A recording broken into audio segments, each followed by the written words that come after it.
Welcome to Be Advised, Leading with Value with Brad Swineheart. In this podcast, we will focus on successful marketing methods for advisors that generate prospects and clients. We will learn from the best in the industry on how advisors in the trenches today are growing their practices. Join us for this journey where Brad draws from years of expertise and guest experts to help advisors reach their full potential. Brad Swineheart of White Glove is here with the latest in his podcast series, Be Advised, Leading with Value. This time around, Brad is probing the thoughts of his friend, Jason Smith. Jason is a nationally known speaker, founder of The Bucket Plan, financial planner, best-selling author, coach, entrepreneur. He's CEO and founder of C2P Enterprises and financial services practice, the J.L. Smith Group. All right, Brad, as if that weren't enough, tell us more about Jason and his take on the move to a virtual dimension for businesses. I'm super excited to have Jason on today. Him and I have been good friends for a long time working together. And the thing that I love most about Jason and the Bucket Plan is the feedback that I get from individual advisors, the feedback that they're telling me this works. This is a process that we can follow and our clients really resonate. Or it really resonates with our clients. So Jason, I wanted to talk a little bit about that, just the Bucket Plan in general. Where did that mentality, where did that training process come from? How did you develop that? Yeah, thanks, Brad. I'm excited to be on here with you. I do got to say, I got to change my bio because that makes me sound like way too big of a deal.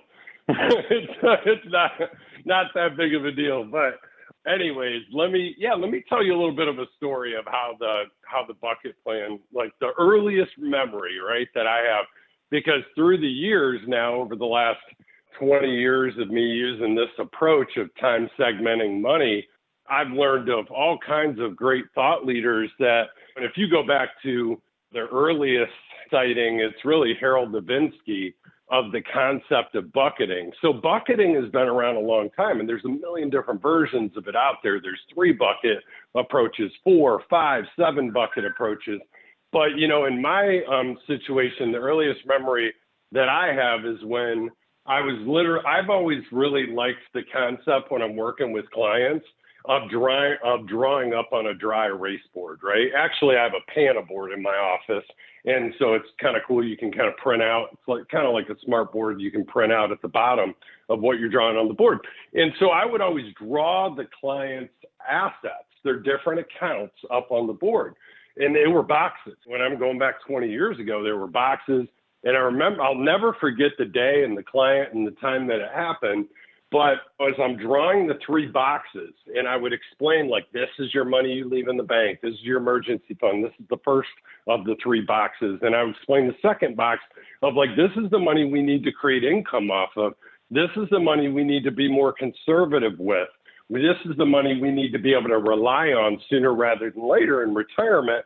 And then this third and final box is really your long-term money. We can afford to take on more risk. That's where I would do a lot of life insurance planning. I would do a lot of equities. A lot of them more risky. Even if they had private placements, alternatives, we'd stick them out in that later bucket. It's like the long-term growth and legacy planning bucket. So I always explained it in 3 boxes, and I would write out the accounts inside of the boxes, and clients always understood it. I would even, Brad, take all their accounts, and I would write them on sticky notes. And we'd put them all out on the table. And then one at a time, I'd have them take the sticky notes and stand up and stick them to the dry erase board, the PANA board, of like where they thought these accounts should go. And it made it so much more consultative, collaborative. They were bought into the process as we were creating their plan because they were telling me they wanted to be more conservative with that money in the soon bucket. And I was doing a lot of annuities in the soon bucket, and I was doing a lot of life insurance in the later bucket. 20 years ago, I used to bring in an investment guy before I was even licensed. And so I remember, though, I'm going through this whole process with the client, and we got there, and I would total up the amount that would go in each box at the top of the box. And then I remember I circled it, and the client was like, hey, that kind of looks like a bucket. And I'm like, yeah, it does. And then I circled the second and the third, and all three of them had totals up at the top of the boxes, and there was 3 buckets. And that was like the original way that it happened. But I saw great success early on of time segmenting the money, conceptualizing and getting the client bought in, because they're telling me they want to take a conservative approach. They're telling me they want to pass those assets on to beneficiaries. So now the products, the life insurance, the annuities, they were just the tools to accomplish the goals that they set by putting those sticky notes within those boxes. I love that, because not only are you getting your client to interact with you, but you're making it simple, right? You're boiling it down to a very simple concept. So to me, that would even make sense sitting in front of you. Hey, I got a sticky note. I want to do this, this, and this. So that's awesome. That light bulb moment that you've identified, that actually kind of makes me laugh too. That's kind of fun. So I know you took that. And so Brad, yeah. Go ahead. Well, I was just gonna, because the question you asked me was around the process, right? But what I just explained to you, because there's a big difference between the philosophy of bucketing, and again, there's a lot of versions out there. It's been around for a long, long time. A lot of different thought leaders out there that have embraced the concept of bucketing. And so this is what's unique to us is really just this 3-bucket approach of now, soon, and later. Of the now bucket being your emergency fund, your safe and liquid, your soon bucket being the conservative money that you're going to may need to draw for income sooner rather than later.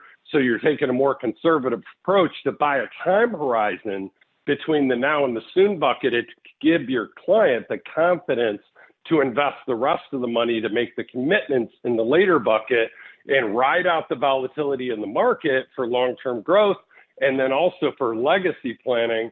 And when I'm explaining to a client, hey, legacy planning is not just for the kids, it's most importantly for the surviving spouse. Because when one spouse passes away, most of us know in this industry, what happens is their income goes down because they lose a check, right? It's all about checks. And when one spouse passes away, they almost always lose a check. They lose a Social Security check, pension check, maybe there's some part-time work check, but a check is lost. So income goes down, and then simultaneously income taxes go up, because a single filer versus married filing jointly, it's half the standard deductions, and all the brackets shrink, as you know, for a single filer versus married filing jointly. So it's an exponential increase in the amount of income tax liability to the surviving spouse. So legacy planning, and I love explaining it this way to a prospect, because the light bulb goes on.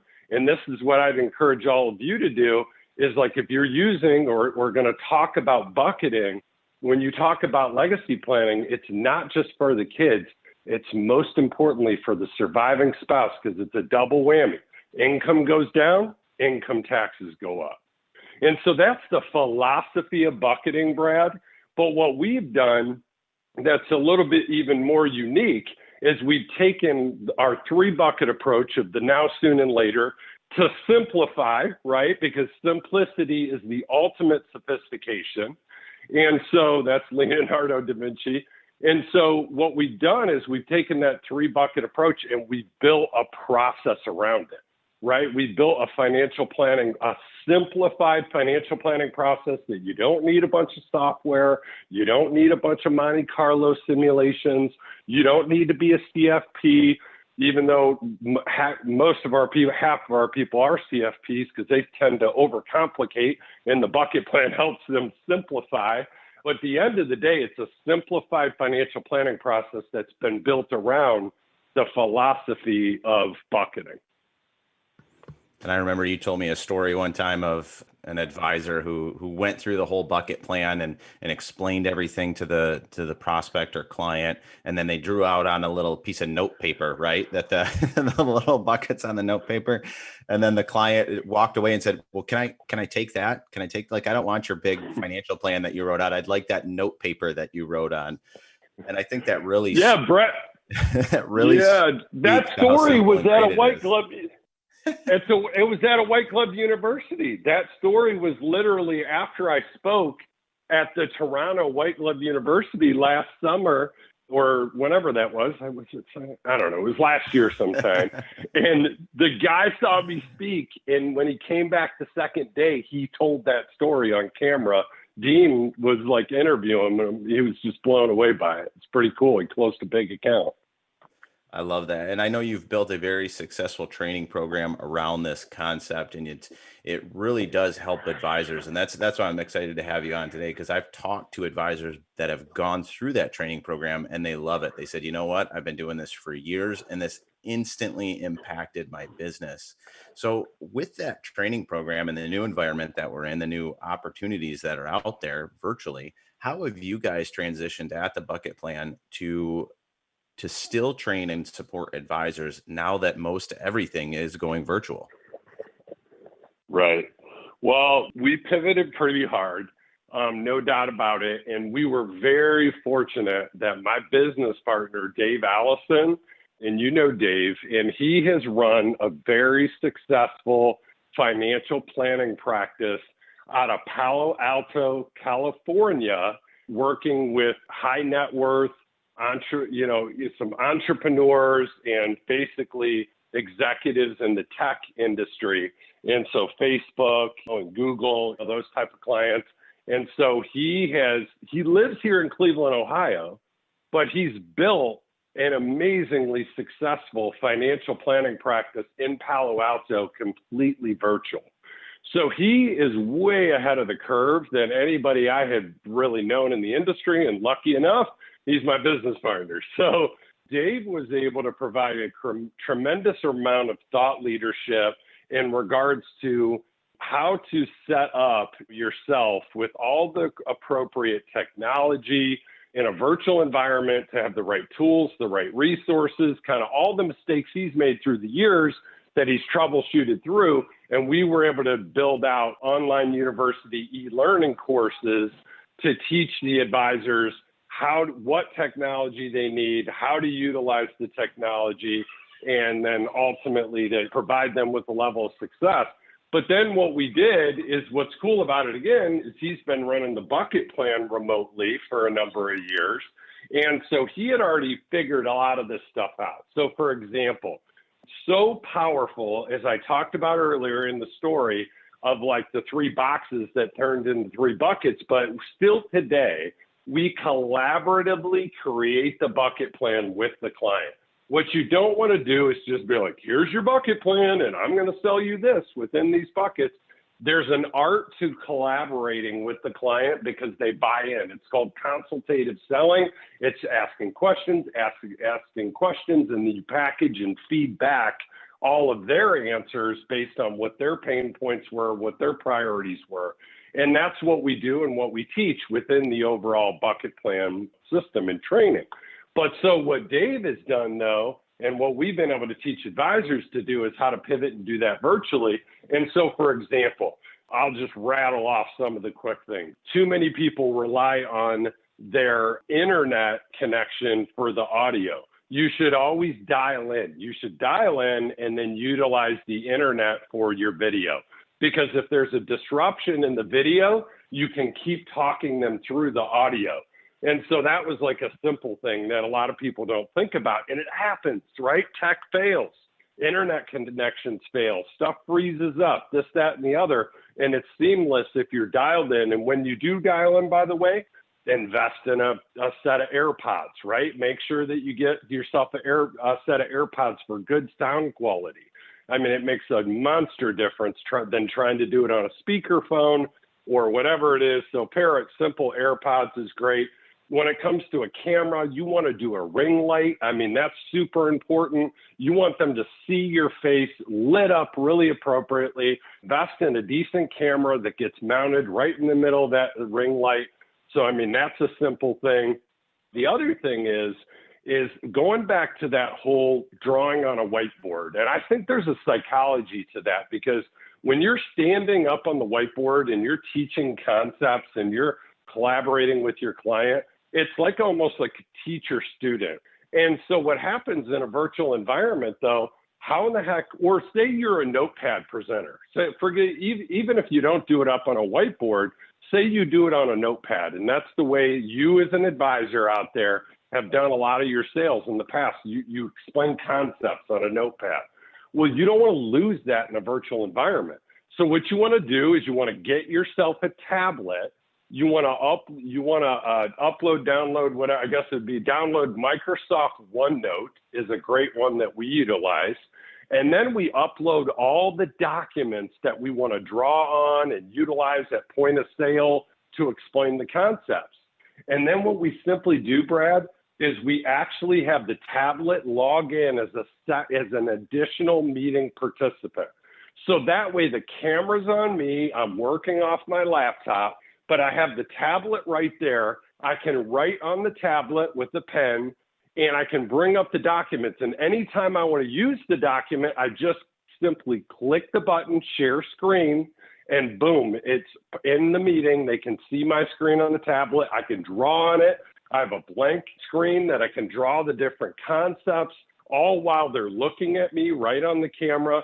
And it's silly stuff that people will try to cut corners. And what they'll do is they'll be like, oh, well, I'll just put the camera on the tablet. Then they're looking up your nose. That doesn't work, right? You need to make sure you invest in these different things. And this is in the sales process. And so there's a whole different set, as you know, of technology and things that you need in the marketing process. Because, I mean, there's a difference of marketing and then selling in a virtual environment. For selling, it's the bucket plan, it's all the technology, it's some of the things that we just talked about. But when it comes to marketing, as you know, that's a whole nother set of technology and things. Yeah, and I think we over at White Glove have that pretty well down pat of how to market in a virtual environment for sure. We got that 100%, little dialed in for sure. So in your you're still an active advisor today, and what have you seen has been the most impactful change? You've gone virtual. I know you've done White Glove seminars in the past. You've used the Social Connect program even, but what are you seeing as being the best opportunity for an advisor today in this new environment? Yeah, I mean, from an opportunity standpoint, I think that I believe it was a TED Talk by Simon Sinek, but Simon Sinek, I don't believe came up with this. You can Google it, but what it is there's 5 different groups of people when it comes to embracing technology. There's 5 different kind of distinct groups of people and how they go about the process of embracing technology. And so, and what those 5 groups are named, and then I'll tell you a little bit, like the first one is the innovators. The second one is the early adopters. The third one is the early majority. The fourth is the late majority. And the fifth are the laggards. So what happens is the innovators jump out there right away, and they're willing to spend the money. They're willing to do research and development. They're willing to crash and burn to try to figure it out as quickly as possible. They're the people that'll wait 5 hours in line for the new iPhone, right? They just want to be on the cutting edge, and they want to take action, and they're willing to take risks, and they jump out right in front. That's a small percentage of the overall group. The second group that you have is those early adopters. The early adopters, they kind of watch those innovators go crash and burn, and then they're like, oh, they're starting to figure it out.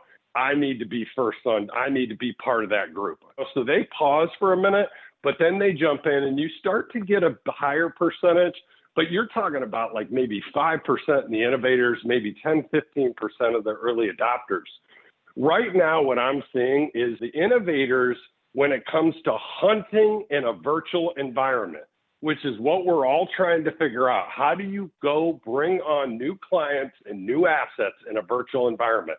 Well, it's virtual sales and it's virtual marketing. You got to master them both, and you got to spend time on both of them. Like you said, Brad, White Glove's got the marketing piece figured out and all the technology and training and support and everything you need. You also need the sales. You got to be able to be really, really good at doing a sales process with all the point of sales tools to simplify it, have the right technology to walk them through the virtual environment.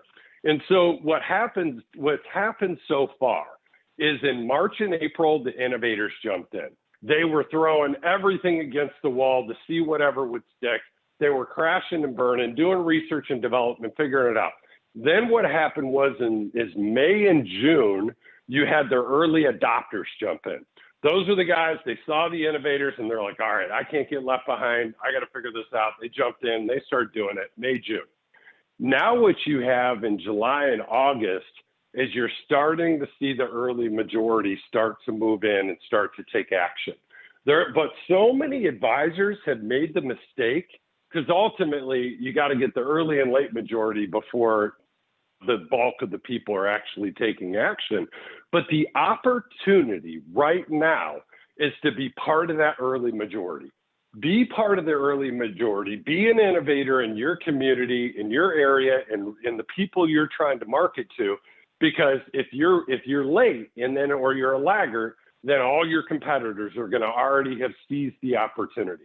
So the opportunity right now is to take action, to book a white glove workshop, right?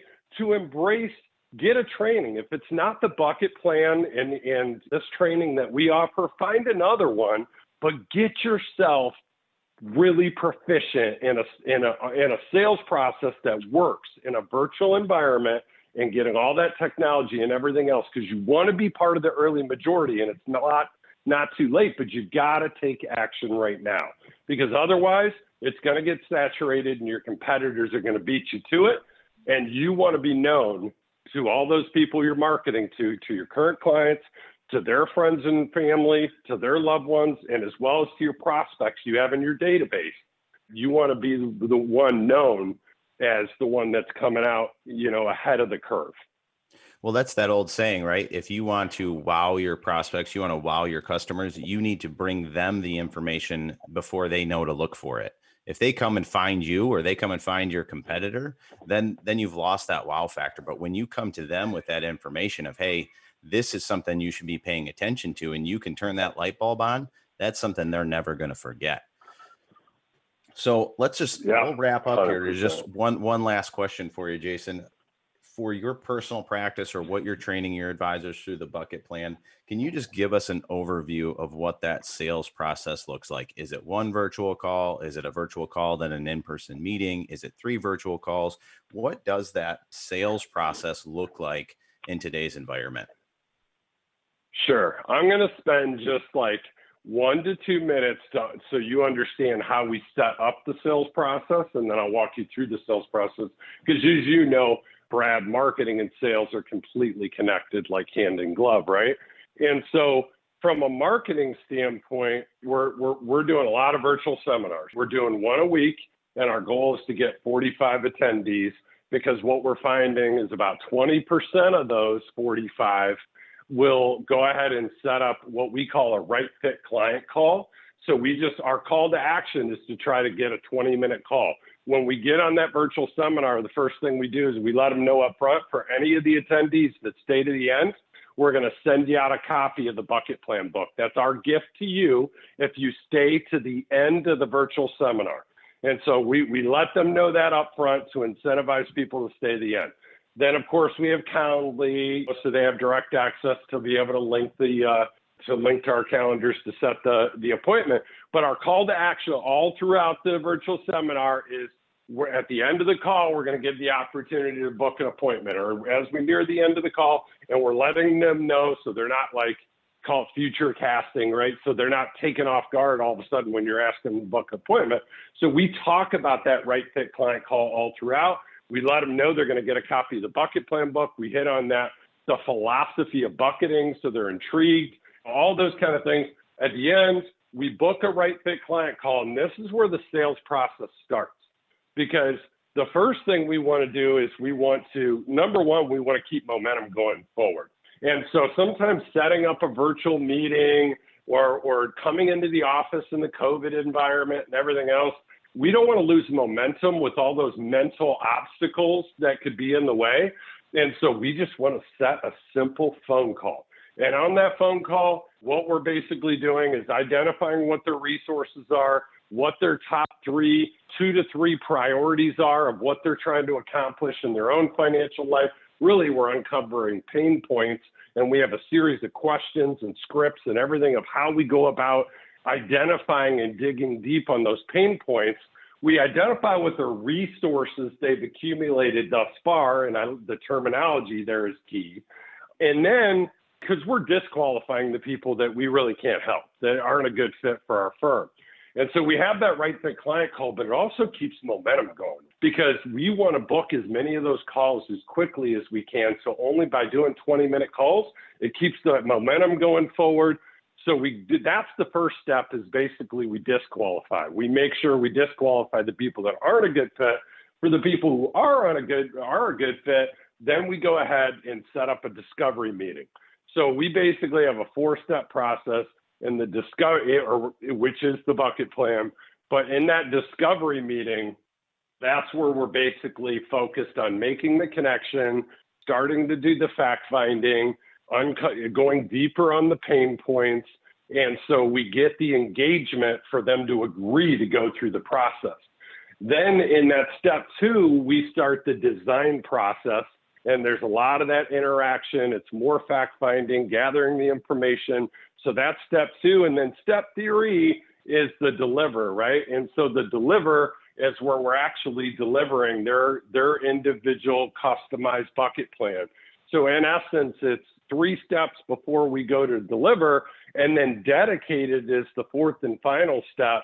And that's where we basically do those final meetings to deliver policies, go over the accounts, logins to passwords, all that final stuff to make sure they're settled after we've moved the assets.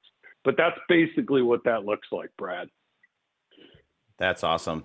Thank you very much for outlining that, Jason. And I think that it's powerful hearing real success, both with your experience and your partner's experience, being an advisor, running the bucket plan, just a wealth of knowledge that we went through today. And I really appreciate you being on the show.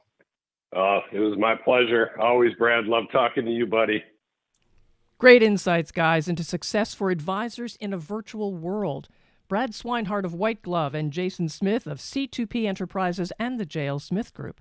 To subscribe to this podcast and get word of new episodes, simply use the subscribe button on this page. And to share with friends and colleagues, of course, use the share button. Thank you for listening to Be Advised, Leading with Value with Brad Swineheart. Click the subscribe button below to be notified when new episodes become available. The information covered and posted represents the views and opinions of the guest and does not necessarily represent the views or opinions of White Glove. The content has been made available for informational and educational purposes only. The content is not intended to be a substitute for professional investing advice. Always seek the advice of your financial advisor or other qualified financial service providers with any questions you may have regarding your investment planning.